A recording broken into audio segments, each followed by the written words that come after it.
श्री गणेशाय नमः। श्री जानकी वल्लभो विजयते।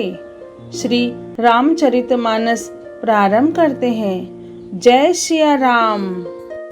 श्री रामचरितमानस के द्वितीय सोपान अयोध्या कांड में 5वां खंड प्रारंभ करते हैं। उन्होंने फिर कहा, पृथ्वी तल पर उसका जन्म धन्य है, जिसके चरित्र सुनकर पिता को आनंद हो, जिसको माता पिता प्राणों के समान प्रिय है। चारों पदार्थ अर्थ धर्म काम मोक्ष उसके करत लगत मुट्ठी में रहते हैं। आपकी आज्ञा पालन करके और जन्म का फल पाकर मैं जल्दी ही लौट आऊंगा, अतः कृपया आज्ञा दीजिए। माता से विदा मांग आता हूँ, फिर आपके पैर लगकर प्रणाम करके वन को चलूंगा। ऐसा कहकर तब श्री रामचंद्र जी वहां से चल दिए। राजा ने शोकवश कोई उत्तर नहीं दिया। वह बहुत ही तीखी अप्रिय बात नगर भर में इतनी जल्दी फैल गई, मानो डंक मारते ही बिच्छू का विष सारे शरीर में चढ़ गया हो। इस बात को सुनकर सब स्त्री पुरुष ऐसे व्याकुल हो गए जैसे दावानल वन में आग लगी है। देखकर बेल और वृक्ष मुरझा जाते हैं। जो जहाँ सुनता है वह वहीं सिर धुनने पीटने लगता है। बड़ा विषाद है, किसी को धीरज नहीं बंधता। सबके मुख सूखे जाते हैं, आंखों से आंसू बहते हैं। शोक हृदय में नहीं समाता, मानो करुणा रस की सेना अवध पर डंका बजाकर उतर आई हो। सब मेल मिल गए थे, सब संयोग ठीक हो गए थे। इतने में ही विधाता ने बात बिगाड़ दी।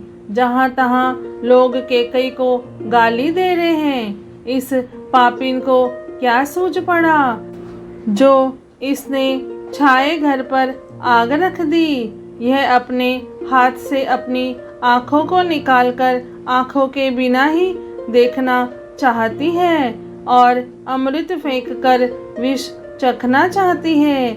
यह कुटिल कठोर दुर्बुद्धि और अभागिनी के कई रघुवंश रूपी बांस के वन के लिए अग्नि हो गई है।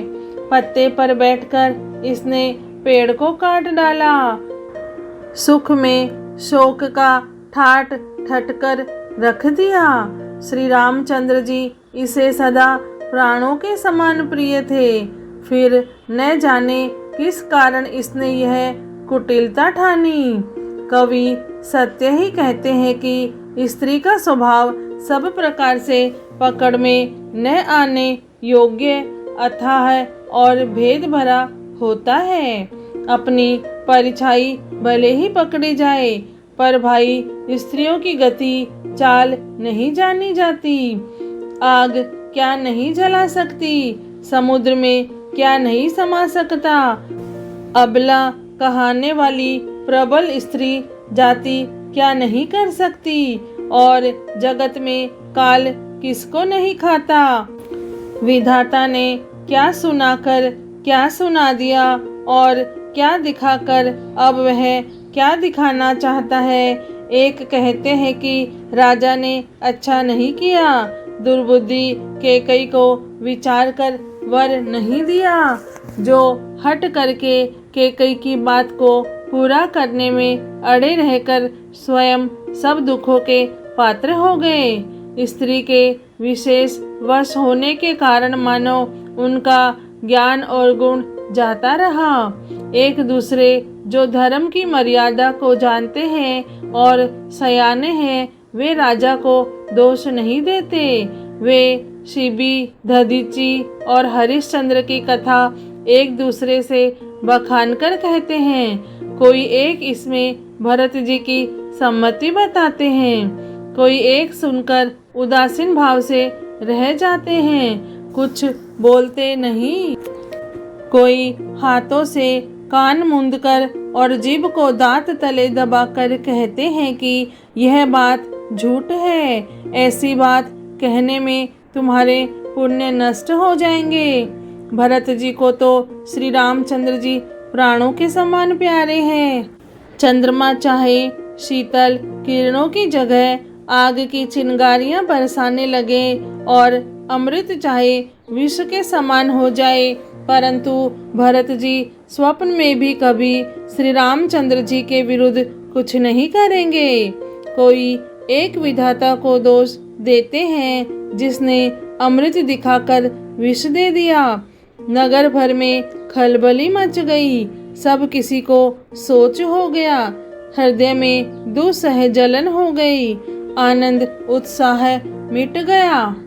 ब्राह्मणों की स्त्रियां, कुल की माननीय बड़ी बूढ़ी और जो कैकेयी की परम प्रिय थी, वे उसके शील की सराहना करके उसे सीख देने लगी, पर उसको उनके वचन बाण के समान लगते हैं। वे कहती है, तुम तो सदा कहा करती थी कि श्री रामचंद्र जी के समान मुझको भरत भी प्यारे नहीं है। इस बात को सारा जगत जानता है। श्री रामचंद्र जी पर तो तुम स्वाभाविक स्नेह करती रही हो, आज किस अपराध से उन्हें वन देती हो? तुमने कभी सोतिया डाह नहीं किया। सारा देश तुम्हारे प्रेम और विश्वास को जानता है। अब कौशल्या ने तुम्हारा कौन सा बिगाड़ कर दिया जिसके कारण तुमने सारे नगर पर वज्र गिरा दिया? क्या सीता जी अपने पति श्री रामचंद्र जी का साथ छोड़ देंगी? क्या लक्ष्मण जी श्री रामचंद्र जी के बिना घर रह सकेंगे? क्या भरत जी श्री रामचंद्र जी के बिना अयोध्यापुरी का राज्य भोग सकेंगे? और क्या राजा रामचंद्र जी के बिना जीवित रह सकेंगे? अर्थात न सीता जी यहाँ रहेंगी, न लक्ष्मण जी रहेंगे, न भरत जी राज्य करेंगे और न राजा ही जीवित रहेंगे। सब उजाड़ हो जाएगा। हृदय में ऐसा विचार कर क्रोध छोड़ दो। शोक और कलंक की कोठी मत बनो। भरत को अवश्य युवराज पद दो, पर श्री रामचंद्र जी का वन में क्या काम है? श्री रामचंद्र जी राज्य के भूखे नहीं हैं। वे धर्म की धुरी को धारण करने वाले और विषय रस से रूखे हैं, अर्थात उनमें विषयासक्ति है ही नहीं। इसलिए तुम यह शंका न करो कि श्री रामचंद्र जी वन न गए तो भरत के राज्य में विघ्न करेंगे। इतने पर भी मन न माने तो तुम राजा से दूसरा ऐसा यह वर ले लो कि श्री रामचंद्र घर छोड़कर गुरु के घर रहे। जो तुम हमारे कहने पर न चलोगी तो तुम्हारे हाथ कुछ भी न लगेगा। यदि तुमने कुछ हंसी की हो तो उसे प्रकट में कहकर जना दो कि मैंने दिल लगी की है। राम सरीखा पुत्र क्या वन के योग्य है? यह सुनकर लोग तुम्हें क्या कहेंगे? जल्दी उठो और वही उपाय करो जिस उपाय से इस शोक और कलंक का नाश हो। जिस तरह नगर भर का शोक और तुम्हारा कलंक मिटे, वही उपाय करके कुल की रक्षा कर। वन जाते हुए श्री राम जी को हट करके लौटा ले। दूसरी कोई बात न चला।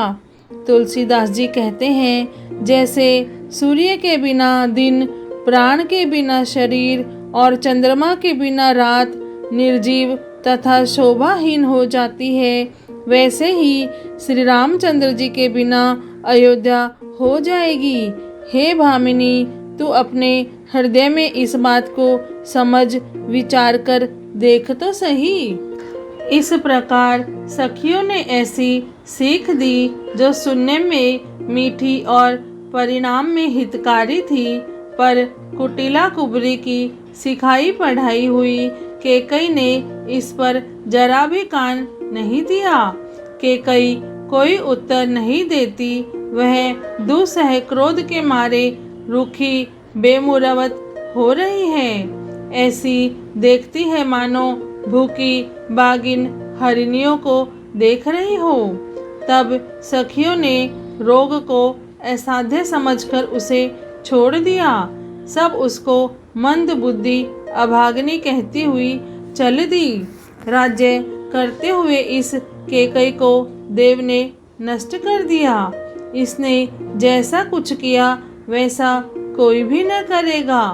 नगर के सब स्त्री पुरुष इस प्रकार विलाप कर रहे हैं और उस कुचाली कैकई को करोड़ों गालियां दे रहे हैं। लोग विषम ज्वर भयानक दुख की आग से जल रहे हैं। लंबी सांसें लेते हुए वे कहते हैं कि श्री रामचंद्र जी के बिना जीने की कौन आशा है।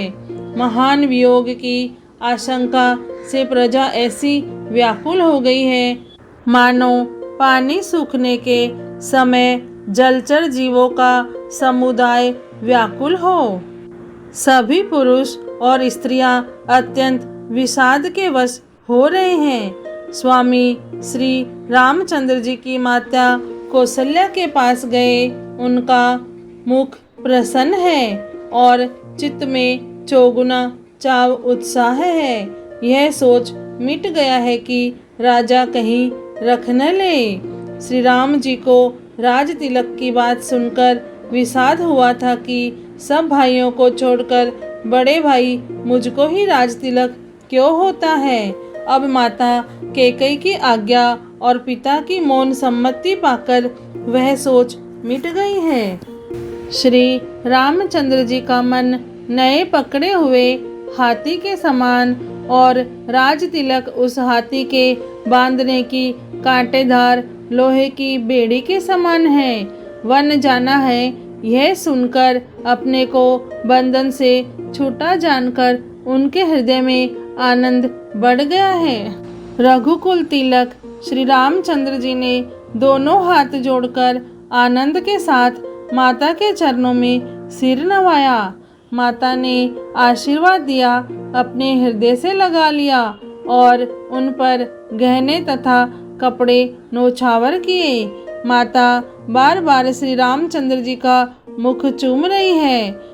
नेत्रों में प्रेम का जल भर आया है और सब अंग पुलकित हो गए हैं। श्री राम को अपनी गोद में बैठाकर फिर हृदय से लगा लिया। सुंदर स्तन प्रेम रस दूध बहाने लगे। उनका प्रेम और महान आनंद कुछ कहा नहीं जाता, मानो कंगाल ने कुबेर का पद पा लिया हो।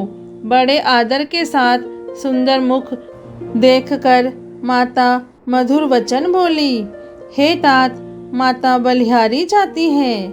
कहो वह आनंद मंगलकारी लग्न कब है जो मेरे पुण्यशील और सुख की सुंदर सीमा है और जन्म लेने के लाभ की पूर्णतम अवधि है, तथा जिस लग्न को सभी स्त्री पुरुष अत्यंत व्याकुलता से इस प्रकार चाहते हैं जिस प्रकार प्यास से चातक और चातकी शरद ऋतु के स्वाति नक्षत्र की वर्षा को चाहते हैं।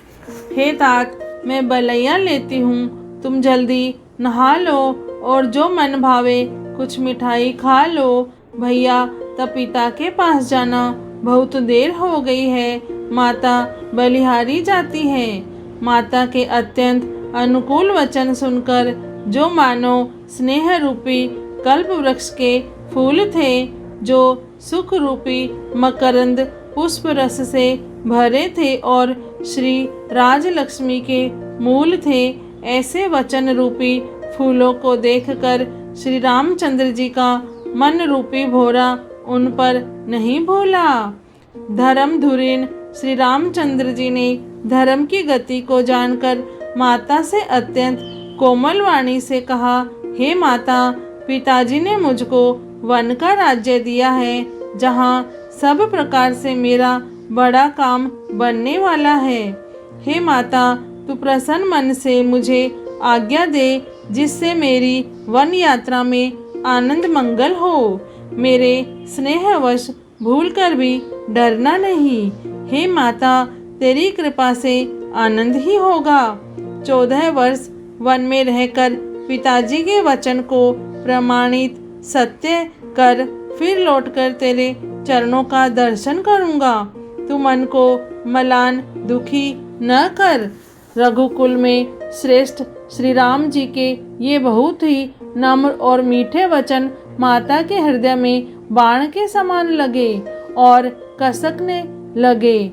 उस शीतल वाणी को सुनकर कौशल्या वैसे ही सहम कर सूख गई जैसे बरसात का पानी पड़ने से जवासा सूख जाता है। हृदय का विषाद कुछ कहा नहीं जाता। मानो सिंह की गर्जना सुनकर हिरनी विकल हो गई हो। नेत्रों में जल भर आया, शरीर थर थर कांपने लगा, मानो मछली मांझा पहली वर्षा का फेन खाकर बदहवास हो गई हो। धीरज धरकर पुत्र का मुख देखकर माता गदगद वचन कहने लगी, हे तात, तुम तो पिता को प्राणों के समान प्रिय हो। तुम्हारे चरित्रों को देखकर वे नित्य प्रसन्न होते थे। राज्य देने के लिए उन्होंने ही शुभ दिन शोधवाया था। फिर अब किस अपराध से वन जाने को कहा? हे तात, मुझे इसका कारण सुनाओ। सूर्यवंश रूपी वन को जलाने के लिए अग्नि कौन हो गया? तब श्री रामचंद्र जी का रुख देखकर मंत्री के पुत्र ने सब कारण समझाकर कहा। उस प्रसंग को सुनकर वे गूंगी जैसी चुप रह गई। उनकी दशा का वर्णन नहीं किया जा सकता। न रख ही सकती है, न यह कह सकती है कि वन चले जाओ। दोनों ही प्रकार से हृदय में बड़ा भारी संताप हो रहा है। मन में सोचती है कि देखो, विधाता की चाल सदा सबके लिए टेढ़ी होती है। लिखने लगे चंद्रमा और लिख गया राहु। धर्म और स्नेह दोनों ने कौशल्या जी की बुद्धि को घेर लिया। उनकी दशा सांप छछूंदर की सी हो गई। वे सोचने लगी कि यदि मैं अनुरोध हट करके पुत्र को रख लेती हूँ तो धर्म जाता है और भाइयों में विरोध होता है, और यदि वन जाने को कहती हूँ तो बड़ी हानि होती है। इस प्रकार के धर्म संकट में पड़कर रानी विशेष रूप से सोच के वश हो गई। फिर बुद्धिमती कौशल्या जी स्त्री धर्म पतिव्रत धर्म को समझकर और राम तथा भरत दोनों पुत्रों को समान जानकर सरल स्वभाव वाली श्री रामचंद्र जी की माता बड़ा धीरज धरकर वचन बोली, हे तात, मैं बलिहारी जाती हूँ। तुमने अच्छा किया। पिता की आज्ञा का पालन करना ही सब धर्मों का शिरोमणि धर्म है। राज्य देने को कहकर वन दे दिया, उसका मुझे लेश मात्र भी दुख नहीं है। दुख तो इस बात का है कि तुम्हारे बिना भरत को, महाराज को और प्रजा को बड़ा भारी कलेश होगा। हे तात, यदि केवल पिताजी की ही आज्ञा हो तो माता को पिता से बड़ी जानकर वन को मत जाओ, किंतु यदि पिता माता दोनों ने वन को जाने को कहा हो तो वन तुम्हारे लिए सैकड़ों अयोध्या के समान है। वन के देवता तुम्हारे पिता होंगे और वन देवियां माता होगी। वहाँ के पशु पक्षी तुम्हारे चरण कमलों के सेवक होंगे। राजा के लिए अंत में तो वनवास करना उचित ही है। केवल तुम्हारी सुकुमार अवस्था देखकर हृदय में दुख होता है। हे रघुवंश के तिलक, वन बड़ा भाग्यवान है और यह अवध अभागी है जिसे तुमने त्याग दिया। हे पुत्र, यदि मैं कहूँ कि मुझे भी साथ ले चलो तो तुम्हारे हृदय में संदेह होगा कि माता इसी बहाने मुझे रोकना चाहती है। हे पुत्र, तुम सभी के परम प्रिय हो, प्राणों के प्राण और हृदय के जीवन हो। वही प्राणाधार तुम कहते हो कि माता, मैं वन को जाऊं और मैं तुम्हारे वचनों को सुनकर बैठी पछताती हूँ। श्री रामचरितमानस के द्वितीय सोपान अयोध्या कांड में 5वां खंड पूर्ण हुआ। जय श्री राम, जय सिया राम।